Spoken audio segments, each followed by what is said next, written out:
Senyumnya, beliak matanya. Perempuan bernama Risa Sarasdewi, jelas-jelas sudah berhasil mencuri hatiku. Sempurna tanpa meninggalkan sisa. Aku jadi takut. Bisakah aku hidup dengan hati yang dia bawa pergi, tanpa ku tahu apakah perasaan ini akan berbalas atau tidak? Udah. Aku kenyang. Risa menutup mulutnya rapat dengan tangan. Menolak suapan berikutnya yang hendak mendarat. Aku kecewa. Padahal masih ingin lebih lama lagi menatapnya saat sendok masuk ke mulutnya. Aku minum dulu. Perut rasanya begah. Kamu keterlaluan, Mas. Kasih aku makan seperti kasih makan kuli. Mulut Risa mengembung. Terlihat ngambek. Namun, aku suka. Matanya yang bulat hitam sangat menggemaskan saat mengerling sebal. Oke, aku pura-pura cuek. Memasang wajah datar sembari memainkan ponsel. Saat sibuk scroll media sosial sembari menunggu Risa menghabiskan es jeruknya, tiba-tiba panggilan video dari Abah menginterupsiku. Mata Risa langsung menatapku. Cepat ku katakan padanya biar dia tidak mengira yang menelepon orang lain. Emangnya dia bakal mikir begitu? Abah, kataku sambil tetap membiarkan ponsel berdering. Angkatlah, jawabnya sembari memajukan dagu. Sebenarnya malas. Untuk apa? Sudahlah. Kali ini kuangkat saja. Sesuai permintaan Risa. Halo, kataku malas sambil menatap layar. Suara di rumah makan Padang ini agak sedikit bingar. Maklum, ramai orang. Jadi, sengaja ku buat volume telepon full. Biar si Risa juga dengar ucapan Abah seperti apa. Nanti dia juga bakal tahu semenyebalkan apa lelaki yang belakangan ini hobi kawin tersebut. Assalamualaikum, Fadi. Seorang lelaki berhidung besar dengan rambut yang mulai dipenuh uban dan kumis tebal dengan warna senada itu tampak bersandar di sofa. Abah terlihat makin gemuk. Lehernya sampai berlipat dua dengan pipi yang tembam. Istri kelimanya pasti yang membuat dia makin obesitas begini. Mentang-mentang nikah dengan mantan pembantu yang pandai masak. Waalaikumsalam, jawabku acuh tak acuh. Kupandang wajah Abah yang makin menua dengan malas. Lelaki tua itu pasti mau bertanya resep apa biar gagah perkasa. Sampai muak aku ditanyainya begitu. FYI, Abah baru punya 2 anak. Aku dan Kamila, anak dari Vida yang baru berusia 3,5 tahun. Sedang istri ketiga yang berusia 35 tahun dan tinggal terpisah di Makassar, sampai sekarang tak kunjung mendapat keturunan dari Abah. Istri keempatnya yang berusia 43 tahun dan tinggal di rumah kami, yang kubilang pembantu tapi pintar masak plus cantik dan awet muda itu, juga belum hamil setelah 2 tahun menikah dengan Abah. Kalau istri kelima, lebih tak jelas lagi. Baru tamat SMA dan 4 bulan yang lalu dinikahi Abah. Abah bilang sih, sebulan yang lalu minggat ke rumah orang tuanya di Sangatta sana. Aku jadi ingat Abah menelepon bulan lalu sambil marah-marah sebab orang tua istri paling mudanya sudah menipu. Uang ratusan juta, rumah mewah, dan tanah sudah dikasih sebagai mahar, anaknya malah kabur plus minta berpisah. Aku tidak tahu kelanjutannya bagaimana dan malas juga mau cari tahu. Lagi apa, Fat? Abah telepon kamu tidak pernah diangkat. Kapan pulang? Abah malah mendekatkan kamera ponselnya di dekat dagu. Sehingga yang kutatap sekarang ini dagu berbelah yang telah keriput dan dilapisi lemak tebal. Makan. Sama cewek. Aku mengalihkan kamera depan menjadi kamar belakang. Memperlihatkan sosok Risa yang tengah memainkan sedotannya dengan tangan sembari melamun. Terlihat Abah buru-buru mengalihkan letak ponsel dan menatapnya dengan memicingkan mata. Pacarmu, Fat, cantik sekali. Risa yang semula melamun, langsung memusatkan perhatiannya padaku. Menatap dengan alis yang bertaut dan sekonyong-konyong tangan menjentik ke punggung tanganku. Apa sih, bisiknya sambil keberatan. Sementara Abah terlihat senyum-senyum melihat ekspresi Risa yang begitu. Bawa pulang ke Samarinda, Fat. Kita kumpul sama-sama. Abah terkekeh, sementara kamera belakang langsung kualihkan lagi ke mode kamera depan. Malas. Aku tidak mau serumah denganmu.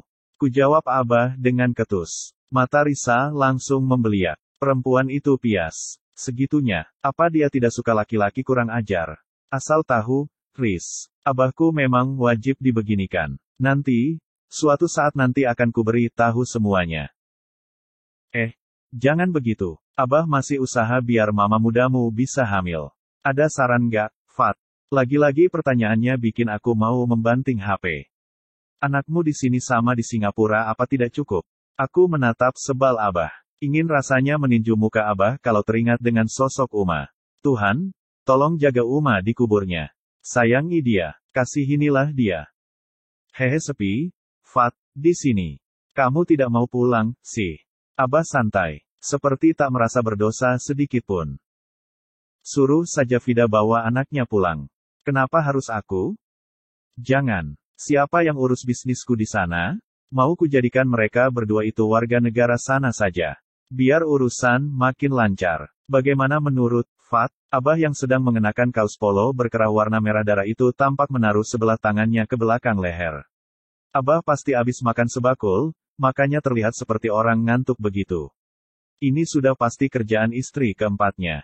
Apa mau suaminya cepat matikah? Ya, kok bisa makan suami tidak dikontrol sampai berat badan Abah sepertinya naik drastis begitu. Dulu Abah tak segendut sekarang. Ah, biarkanlah. Toh, kalau dia diabetes atau jantung koroner, yang ngurus juga istri barunya. Terserah saja, aku mulai bosan dengan pembicaraan ini. Fat, Abah pengen nambah istri. Gimana menurutmu? Aku langsung panas kuping. Melirik ke arah Risa yang makin terheran-heran dan membuka mulutnya bagai orang yang melongo. Siapa suruh aku angkat telepon orang ini? Baru tahu kan, dia. Yang 19 tahun itu mana? Tanyaku dengan nada santai. Minta cerai. Sudah, biarkan saja. Malas mikirinnya. Abah lalu menguap lebar. Yang di Makassar, suruhlah ke sana. Ah, malas. Minta duit terus kerjanya. Mau Abah cerai? Aku hanya bisa menarik napas. Kapan manusia ini insyaf? Mengapa kelakuannya makin menjadi, seolah dia tengah ketagihan untuk kawin cerai setelah Uma meninggal? Aku mau pulang. Matikan dulu teleponnya. Salam buat pacarmu, ya. Kapan kalian nikah? Apa Abah sama mama mudamu terbang besok buat kenalan? Abah tampak bersemangat. Lelaki itu susah payah mengangkat badan dan menegakkan duduknya. Nanti-nanti saja. Assalamualaikum. Kumatikan sambungan telepon video. Memasukkan ponsel ke saku celana dan bangkit dari duduk. Ayo, pulang, ajakku pada Risa yang masih terbengong-bengong. Usai membayar makanan yang kami pesan, aku dan Risa berjalan beriringan.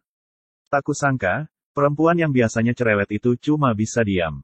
Dia tak banyak omong atau bertanya. Padahal aku sangat ingin mendengarkan tanggapan dia setelah mendengarkan suara Abah. Kenyang kamu, kok? Diam, tanyaku pada Risa saat kami telah sama-sama duduk di mobil.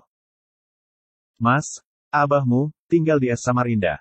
Perempuan itu terbata. Matanya tampak tengah menyembunyikan sesuatu. Iya, kenapa? Aku balik bertanya. Ada apa? Kenapa dia sampai gagap begitu menyebutkan Samarinda? Risa menggeleng. Dia lalu membuang muka dan tersenyum. Tidak apa-apa, lupakan, Mas. Ada saudaramu di sana? Aku makin penasaran dibuatnya. Apa dia tahu tentang tempat kelahiranku? Atau, dia mau ku bawa sekalian ke sana nanti? Ada. Sudah los cantak tapi. Risa kemudian tersenyum kecil padaku. Namun, matanya terlihat merah dan berkaca. Oh, lalu aku memakai sabuk pengaman dan mulai menghidupkan mesin. Sebenarnya aku penasaran. Siapa gerangan saudaranya dan di mana letak persis Samarindanya? Padahal, jika Risa mau aku mencarikan orang itu, bukanlah suatu perkara sulit. Anak buah Abah banyak. Tinggal suruh, 10 menit juga pasti sudah dapat. Ya, kalau orangnya tidak sedang berada di liang lahat tapi, ya. Ingin ku bertanya lagi, tetapi Risa malah diam 1000 bahasa sambil sibuk menoleh ke jendela. Sesekali kulirik dia. Awalnya tak ada yang aneh. Namun, kenapa pundaknya seperti berguncang? Tangan perempuan itu lantas sibuk menyeka sesuatu di matanya. Penasaran, kuputuskan untuk menepi di dekat trotoar dan menghentikan laju mobil sesaat. Kupandangi Risa. Ternyata, dia menangis. Kenapa? Tanyaku sembari menyentuh pundaknya. Perempuan itu buru-buru menghapus sebak air matanya. Gak, kok, Mas. Risa memaksakan diri tersenyum. Wajahnya sampai merah akibat menangis. Jadi, aku bukan orang yang pantas untuk mendengar ceritamu. Akhirnya kata-kataku keluar juga. Risa yang semula sudah diam, kini malah semakin menangis. Lebih keras dari yang tadi. Tuhan, aku jadi sangat menyesal sudah berbicara seperti itu. Salahkah kata-kataku? Riz, hentikan. Aku benci melihat wajah cantik pualamu harus berlinang air mata begitu. Bersambung.